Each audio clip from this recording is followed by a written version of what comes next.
Economic environment in India at the time of independence. It is in continuation to business environment lesson number 3. Okay. So at the time of independence, the economic environment in India can be rightly said to have been stagnant. आज़ादी के समय में India का जो economic environment था, उसकी economic growth, development, ये सब हम सही से कह सकते हैं कि ये कैसा था, स्टैग्नेंट था, यानी एक जगह पर ही कब से रुका हुआ था. The following are the characteristics of the economic environment in India at the time of independence. Agriculture was the dominant economic activity. Bharat में उस समय एक ही सबसे बड़ी एक्टिविटी होती इकोनॉमी के नाम पे, वो था एग्रीकल्चर, नियरली 70% से ज़्यादा. दूसरा, nearly 70% of population was employed in agriculture. More than 85% of total population lived in villages. Obsolete and backward technology, यानी आउटडेटेड और पुरानी टेक्नोलॉजी हम यूज़ करते थे प्रोडक्शन में, चाहे वो एग्रीकल्चर हो या मैन्युफैक्चरिंग. हमने ना इरिगेशन सिस्टम बदला और ना मॉडर्न मेथड्स ऑफ मैन्युफैक्चरिंग लाए. And there was a lack of good public health care system. उस समय माना जाता था कि भारत के अंदर जीने की उम्र लास्ट 32 ईयर्स मानी जाती थी, क्योंकि हेल्थ सिस्टम इतना बेकार था या था ही नहीं कि आदमी ज़्यादा साल तक जी पाए. 32 ईयर्स मान के चला जाता था एक्सपेक्टेंसी को. And communicable disease were widespread. Communicable disease कौन सा डिजीज़ होते हैं? ये वो डिजीज़ है which can be transmitted from one person to another person easily, right. उस समय इनका बोलबाला, चाहे वो कॉलेरा हो या और भी प्रकार के जितने ऐसे कम्युनिकेबल डिजीज़ हैं वो सारे. फिर आगे, major objectives of development plans in India. जितने भी डेवलपमेंट प्लान्स भारत में बने, उनके ऑब्जेक्टिव्स क्या रहे? Now development plans in India were formulated with the following 4 broad objectives. अगर डेवलपमेंट प्लान कोई बनना है भारत में, उसके अंदर इन 4 ऑब्जेक्टिव्स पे काम किया जाता था. पहला होता था एंश्योरिंग रैपिड इकोनॉमिक ग्रोथ. दूसरा था सेल्फ रिलायंस, यानी हमें आत्मनिर्भर बनना था. तीसरा इक्विटी, यानी ट्रीटिंग एवरीबडी इक्वली. और चौथा था development of socialist pattern. Socialist pattern पता है, way everything is owned by the government. तो हमें उसी पैटर्न पे काम करना था. हमने बाद में मिक्स्ड इकोनॉमी अपनाया, लेकिन उससे पहले हम काम तो इसी पैटर्न पे कर रहे थे. Late us look at every objective and it's meaning. Now when I से रैपिड इकोनॉमिक ग्रोथ, इसका मतलब था increase in the GDP. That is, over time, a continuous increase in the market value of the goods and service produced in the economy during an accounting year. हमारा accounting year क्या होता है? अप्रैल 1 से 31 मार्च. ठीक है, भारत का अकाउंटिंग पीरियड है 1 अप्रैल to 31 मार्च. तो उस पूरे अकाउंटिंग ईयर के दौरान हमें हमारे जीडीपी में ग्रोथ दिखाना था. उसका मतलब होता है कि एक समय के अंदर there is continuous increase in the market value of the goods and service produced in economy. किसी भी अकाउंटिंग ईयर के अंदर बनने वाली कोई भी चीज़, उसकी मार्केट वैल्यू हमेशा कैसी होनी चाहिए? बढ़ती होनी चाहिए, चाहे वो कोई सर्विस हो या तो कोई गुड्स. उसे कहते हैं रैपिड इकोनॉमिक ग्रोथ. फिर है सेल्फ रिलायंस. इसका मतलब है discouraging imports of this goods that could be produced domestically, यानी जो सामान हम भारत में ही बना सकते हैं उसका इंपोर्ट बाहर से कम कर देना, या तो ना बराबर. अगर हमारे बनाने में क्षमता है तो बाहर से क्यों लाना? अगर घर पे राशन पड़ा हो तो घर पे खाना बनाओ, बाहर से क्यों ला रहे हो? बात वैसी थी. तो if you have the capacity to produce the goods at home, then you have to discourage और discontinue the imports of this goods. Only then you become self reliant. तीसरा था इक्विटी, यानी equitable distribution of GDP such that the benefits of higher growth are shared by the all section of society. Equality equity में फ़र्क क्या है? Equality में आप सबको बराबर ट्रीट दे रहे हैं, लेकिन इक्विटी में आप जस्टिफाई कर रहे हैं हर चीज़ को. इक्वालिटी में भी इसका एग्जांपल है कि मान लो 4 लोग थे, person A B C D. हमने चारों को 10-10 रुपये दे दिए, वो हो गया इक्वालिटी. लेकिन हुआ क्या कि फिर भी अब चारों बराबर होने चाहिए थे, पर चारों बराबर नहीं थे. वेल्थ में डिफरेंस था फिर भी, क्योंकि हमने इस बात पे ध्यान दिया नहीं कि ए, बी, सी और डी इनके पास पहले से कितने रुपए थे। हमने सबको 10 दे दिया, हमने बोला भाई हमने इक्वल ट्रीट किया आपको। But how do I justify that? तो इक्विटी में क्या होता है, सभी को बराबर करने के लिए मैं सभी को अलग अलग अमाउंट की वेल्थ दूंगा। अगर मान लो पर्सन ए के पास ऑलरेडी 10 रुपये थे, उसको मैंने 10 और दे दिए, उसकी वेल्थ हो गई 20। पर्सन बी के पास 15 रुपये थे, मैंने उसको 10 रुपये दिए, उसकी वेल्थ हो गई 25 रुपये। सी के पास 5 रुपये ही थे, मैंने 10 दिए, उसकी 15 हो गई। तो अब देख रहे हैं सभी की वेल्थ अलग अलग है, 20, 25 और 15। ये तो इक्वालिटी हुआ नहीं। तब मैं डिवीजन कैसे करूँगा दोबारा से? मान लो मुझे सभी को 20 करना था, तो मैंने पर्सन ए को 10 दिया, पर्सन बी को 5 दिया और पर्सन सी को 15 दिया, तब जाके हर कोई 20-20 हुआ। ये होता है equity, when you justify equality. That means when the GDP और उससे होने वाली इनकम को हम पूरे लोगों को बराबरी जब उसका डिस्ट्रीब्यूशन करेंगे, और उसका हायर ग्रोथ का बेनिफिट जब हम समाज के हर वर्ग को देंगे, तब हम इक्विटी इंश्योर कर सकते हैं। And then is socialist pattern. इसका मतलब था everything is controlled by the government and focus is on the people's welfare. तो focus on equality and overall welfare, right. एक ही पर्पस था, सरकार जो भी इनकम करेगी लोगों पे खर्च करेगी। Now there is something to note in this.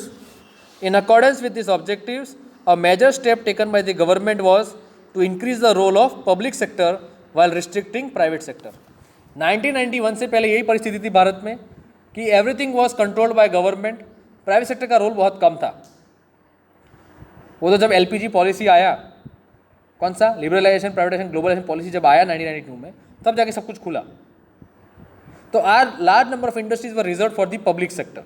On the other hand, the operations of private sector were highly restricted through regulations and controls such as license and permits. कुछ भी करना है लाइसेंस चाहिए, परमिट चाहिए, तो ये आप काम कर सकते हो। तो प्राइवेट सेक्टर को पूरा दबा के रखा था सरकार ने। However, the system did not yield a positive effect. लेकिन इसका कोई अच्छा प्रभाव पड़ा, ऊपर से इकोनॉमी और खराब हो गई। And India faced a severe economic crisis 1991। और फिर हम वो एलपीजी पॉलिसी को लेके आते हैं। Now let us look at the major features of economic crisis in 1991. क्या क्राइसिस थे economic crisis?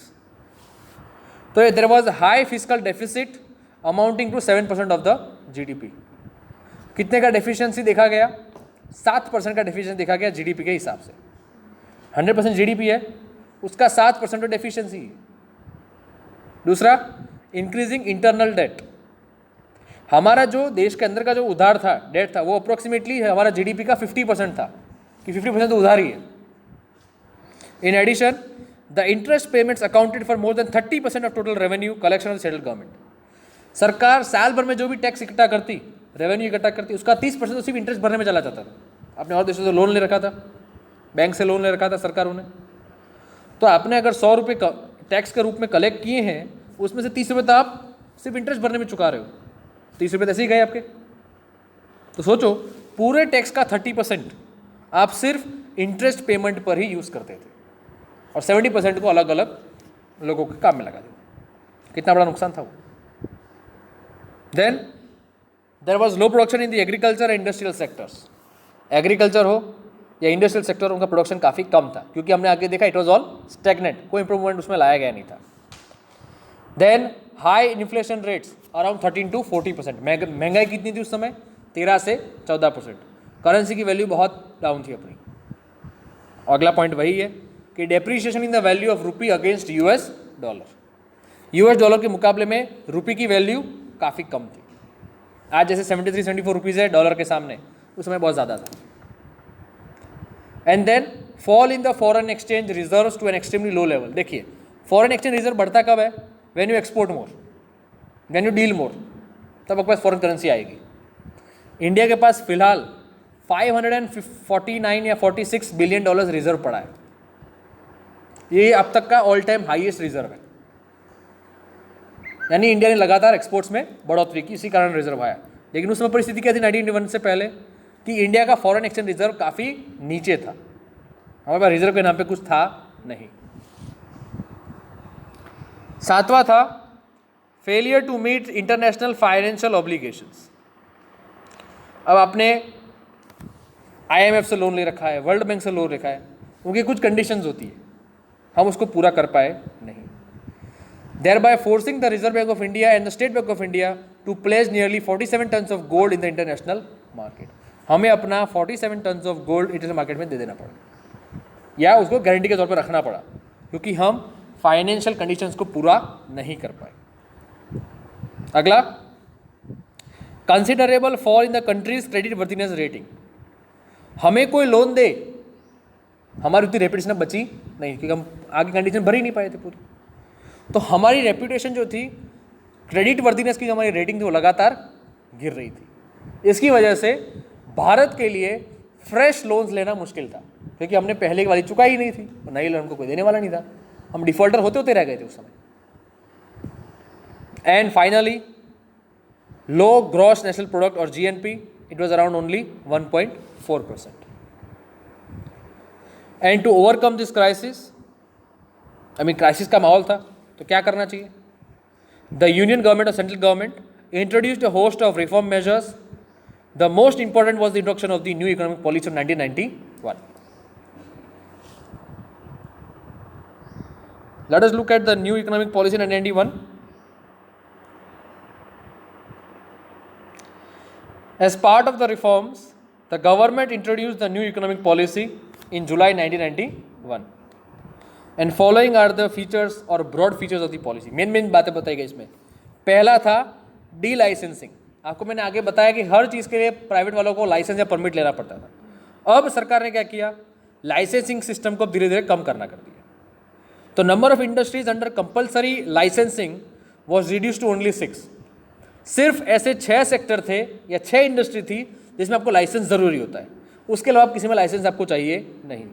That is, licence was required for the establishment of a new business in only 6 industries. फिर वो atomic energy है, nuclear है, ऐसे गिन के total defence है, पावर सेक्टर है, इसमें आपको लाइसेंस की ज़रूरत पड़ती थी। उसके अलावा सब में लाइसेंस हटा दिया गया। फूड प्रोसेसिंग हो, मैन्युफैक्चरिंग, क्राफ्टिंग हो, इन सब में लाइसेंस की अब ज़रूरत नहीं थी। फिर था डी रिजर्वेशन। अब याद रहे, बहुत सारी इंडस्ट्रीज जो थी वो केवल और केवल पब्लिक सेक्टर के लिए ही रिजर्व थी, उसमें प्राइवेट सेक्टर घुस सकता नहीं था। लेकिन उसको भी अब क्या कर दिया गया, डी रिजर्व। प्राइवेट प्लेयर्स अब आ सकते थे, जैसे एयरलाइंस था, it was fully control by government, सिर्फ एयर इंडिया और इंडियन एयरलाइंस, और कुछ नहीं था।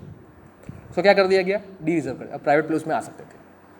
The number of industries exclusively reserve for the public sector was reduce to only 4, और वो भी कौन सी थी, स्ट्रेटेजिक इंडस्ट्रीज, डिफेंस उस समय, एटॉमिक एनर्जी, रेलवेज और पावर्स, ये 4 ऐसी थी जिसमें गवर्नमेंट का कंट्रोल था पूरी तरह से, बाकी मैं आप अपने हिसाब से करो। फिर था disinvestment.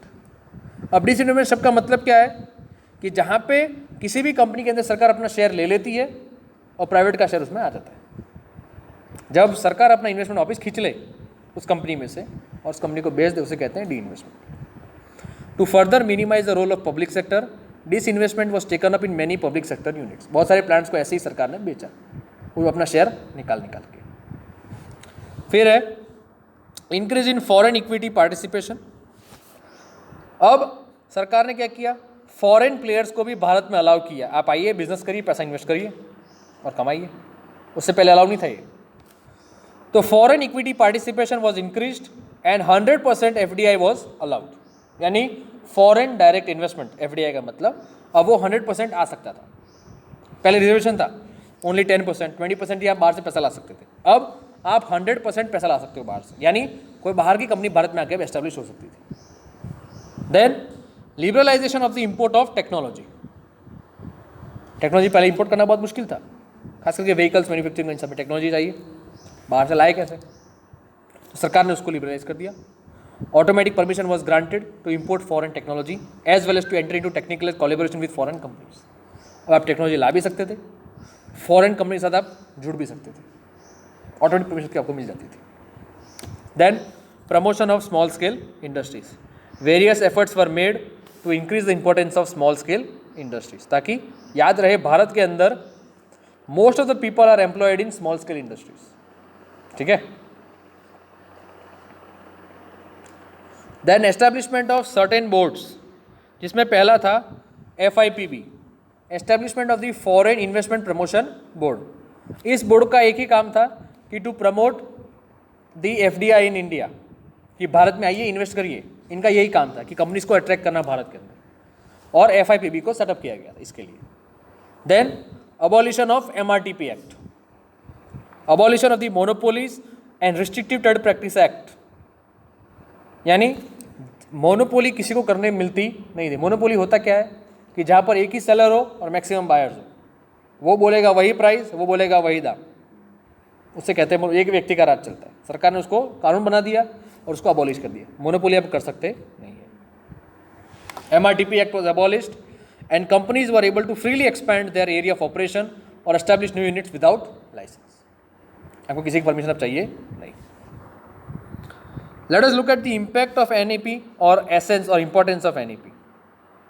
The essence of NEP is seen in the form of liberalization, privatization and globalization. Let us first look at liberalization. Liberalization refers to the removal of control and restriction imposed by the government. Liberalization in India took the following form. Liberalization होता क्या है? तो सरकार के control को हटाना, restrictions को भी हटाना।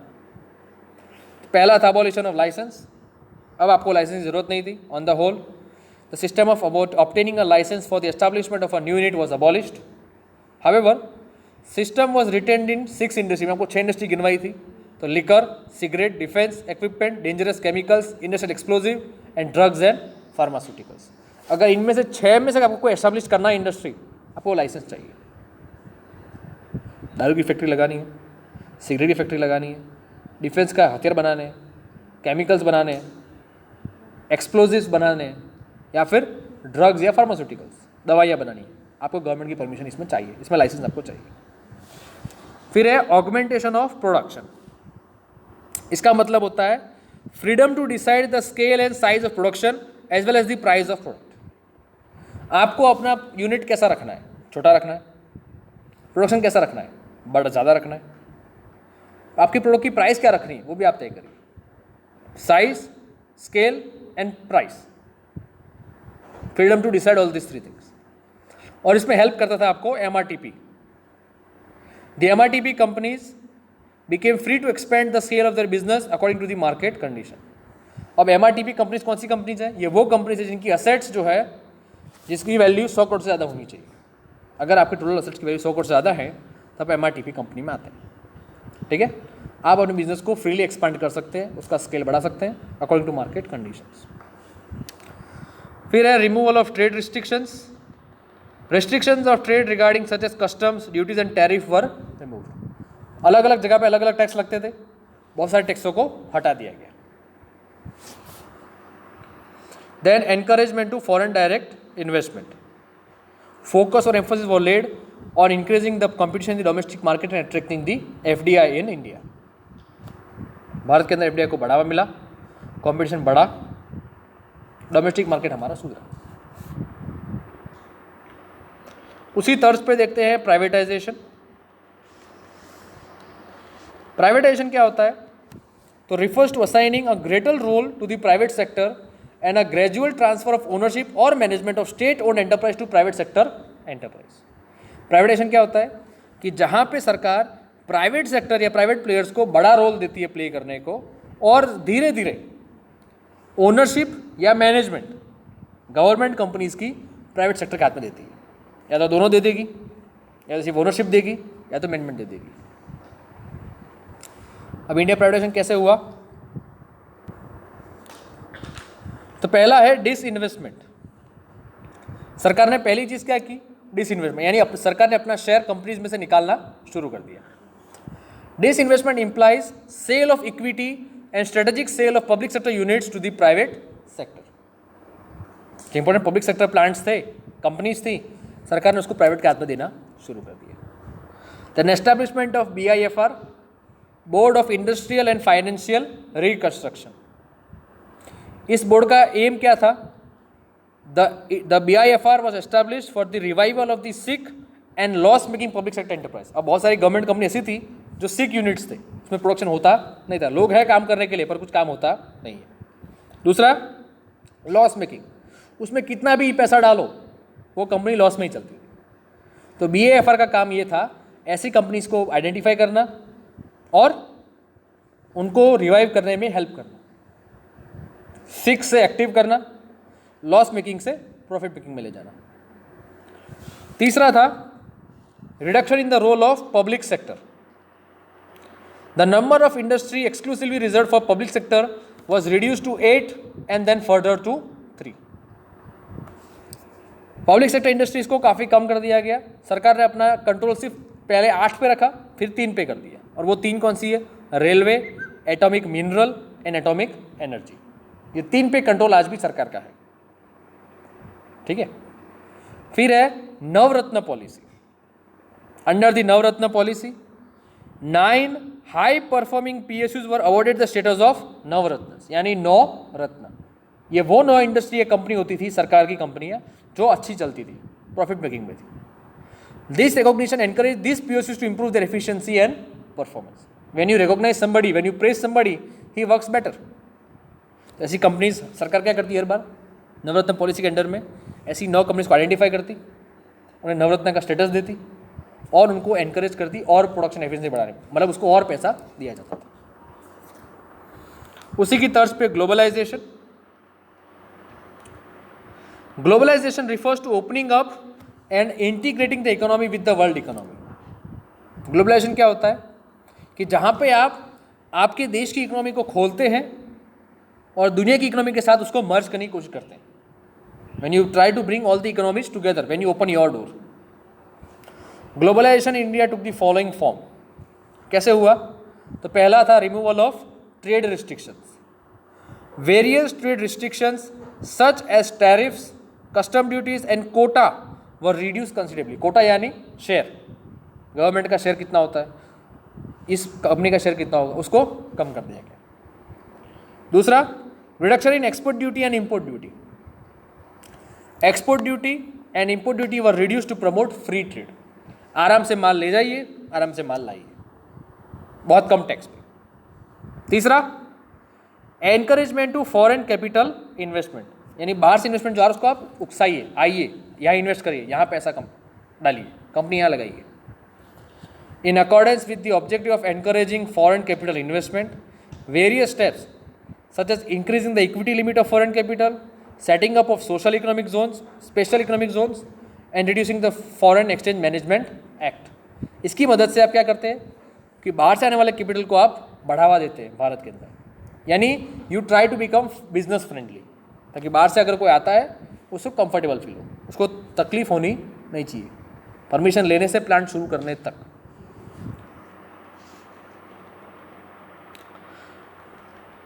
और foreign exchange management act also known as FEMA। Okay, now demonetization, ये लेटेस्ट की बात है। As we all know, on November 8, 2016,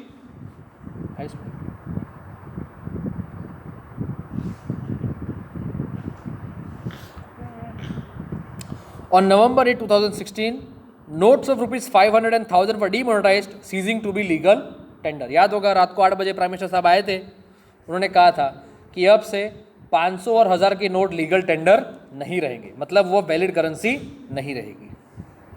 इससे क्या हो गया कि it made 86% of money circulation invalid. पूरे इकोनॉमी के अंदर जो पैसा घूम रहा था उसमें से 86% 500 और 1000 की नोटें हैं, वो रातों रात क्या हो गई? इनवैलिड। इतना बड़ा गैप खड़ा हो गया। फिर क्या हुआ? People deposited the invalid currency in banks along with facing certain restrictions on cash withdrawal. है ना, एक बार में आप 2000 ही निकाल सकते थे और लिमिट आ गई थी, एक बार में इतना ट्रांजेक्शन हो सकता है। लोगों ने क्या किया, जो इनवैलिड हो गए थे अगले 2 महीने तक लोग उसको बैंक में जमा कराते रहे पैसों को, 500 और 1000 की नोटों को। बदले में क्या हो गया कि रिस्ट्रिक्शन भी थे कि आप पैसा इतना सारा निकाल नहीं सकते, विड्रॉल नहीं कर सकते, right. And the convertibility of domestic money and bank deposits, आपने जो भी पैसा डाला था, देश में जो पैसा था उसको दोबारा सब चेंज किया जा रहा था। इसका एम क्या था? टू कर्ब करप्शन, भ्रष्टाचार को रोकने का एम था, इलीगल एक्टिविटी को रोकने का काम था, अनफेयर ट्रेड प्रैक्टिस को रोकने का काम था, ब्लैक मार्केटिंग और ये सब का, and accumulation of black money. काला धन जहाँ जहाँ पर भी है वो रात खाली हो गया, उसका वैल्यू रहा ही नहीं। आपने एक कमरा भर के रखा हो 500 की नोटों का और रातों रात अब वो कागज बन के रह गया बस। What were the features? It was a measure of tax administration. मतलब black money holders had to declare the unaccounted wealth and pay tax at penalty rates. पता है स्कीम लाई थी सरकार, फेयर एंड लवली योजना, राहुल गांधी ने इसको बताया था कि आप अपना ब्लैक का पैसा लाइए, उसका कुछ शेयर टैक्स के रूप में भरिए, बाकी पैसा ले जाइए। ठीक है, that is when you declare your black money और unaccounted wealth and you pay your taxes at penalty rates. आप पे कोई केस नहीं होगा, ब्लैक मनी है तो कोई केस नहीं होगा, बस आप टैक्स भर दीजिए अपने शेयर का, आप पैसा ले जाइए, बाकी अपना खत्म। दूसरा था it was a measure to avoid tax evasion, यानी जो लोग टैक्स चोरी करते थे, टैक्स भरते नहीं थे, अब सरकार ने कह दिया कि सरकार टैक्स इवेजन को टॉलरेट नहीं करेगी, टैक्स भरना पड़ेगा आपको। तीसरा measure of channelising savings into financial system. लोगों ने पैसा अपने अपने घरों में दबा के रखा था, चावल के डिब्बों में दबा के रखा था, सरकार ने उसको क्या किया, उस पैसे को चैनलाइज किया और फाइनेंशियल सिस्टम में वापस डाला। रातों रात सारा पैसा बैंक में आ गया, सारा पैसा एक वापस आ गया देश के अंदर रातों रात, यानी इकोनॉमिक सिस्टम में वो सारा पैसा वापस घूमने लगा जो घरों में डिब्बों में बंद था। देन क्रिएट कैशलेस और कैश लाइट इकोनॉमी, मतलब it was a system for moving towards cashless society, यानी for increasing financial savings and reducing tax evasion. ये था कि you do everything by card और एनीथिंग, ठीक है, यूज लेस कैश। अब इसका इम्पैक्ट क्या पड़ा, ये इसके फीचर्स थे, हमने ऊपर देखा ऑब्जेक्टिव, अब बारी है इम्पैक्ट की, उसका असर। मनी इंटरेस्ट रेट, तो there was decrease in cash transaction, क्योंकि अब कैश था नहीं और कैश की लिमिट कर दी, not more than 2 lakh rupees in cash. Increase in bank deposits and increase in financial savings, सबका पैसा कहाँ पर है, बैंकों में डिपॉजिट हो गया। प्राइवेट वेल्थ, लोगों की पर्सनल वेल्थ वो थी, वो क्या है, डिक्रीज हो गई, क्योंकि सम हाई डिमोनेटाइज्ड नोट्स पर नॉट रिटर्न टू बैंक। लोगों को डर था कि पैसा सारा चला जाएगा, और वो स्कीम खत्म हो गई फिर कि टैक्स भर के पैसे ले जाओ, लोगों को भरना नहीं था, उसमें भी नहीं भरना, तो खत्म। पब्लिक सेक्टर वेल्थ पे उस पर कोई असर पड़ा नहीं, क्योंकि सारा वाइट था इसलिए। फिर है डिजिटाइजेशन, ट्रांजेक्शन कैसे होने लग गए, डिजिटल ट्रांजेक्शन, सामान लेने जा रहे हैं गूगल पे का यूज़ कर रहे हैं, उसका यूज़ कर रहे हैं, पेटीएम का यूज़ कर रहे हैं। फिर है रियल एस्टेट, यानी आपका हाउसेज और ये सब, इसका प्राइस नीचे आ गया। Tax collection, there was an increase in tax collection as per economic survey of 2016-17 के हिसाब से टैक्स कलेक्शन बढ़ा।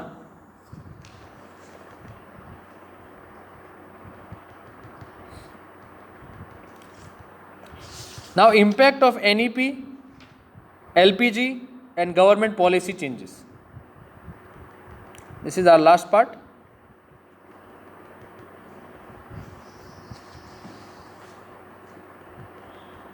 Following were the benefits or the following points highlight the impact of NEP on business and industry. पहला था increased competition.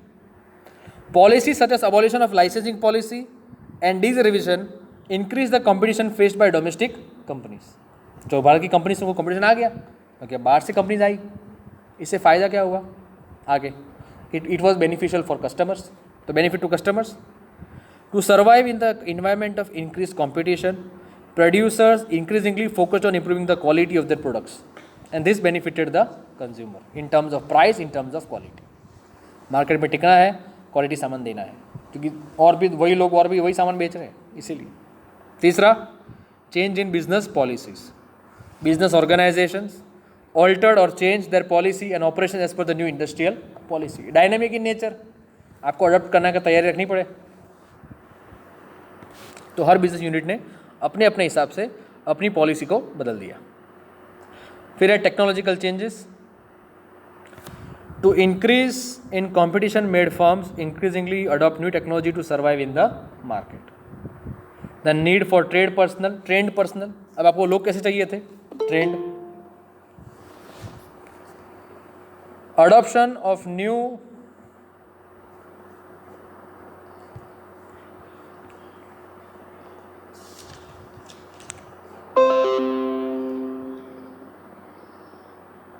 Now the adoption of new and improved technology by business organization further increase the requirement for skilled and trained personnel. अब आप नई technology ला रहे हैं तो आप हमें उम्मीद रखते हैं कि जो व्यक्ति हमारे पास आ रहा है काम के लिए वो कैसा होना चाहिए, ट्रेंड होना चाहिए, लेकिन पैसा भी ज़्यादा मांगता था. Then greater market orientation. To survive in the market, enterprises increasingly paid attention to the market demand and produce goods as per the needs and requirement of the consumers. How do you survive in the market? उसके लिए होता है you have to pay attention to the market demand and what you are producing. ठीक है, and you have to produce as per the needs and requirement of the customers.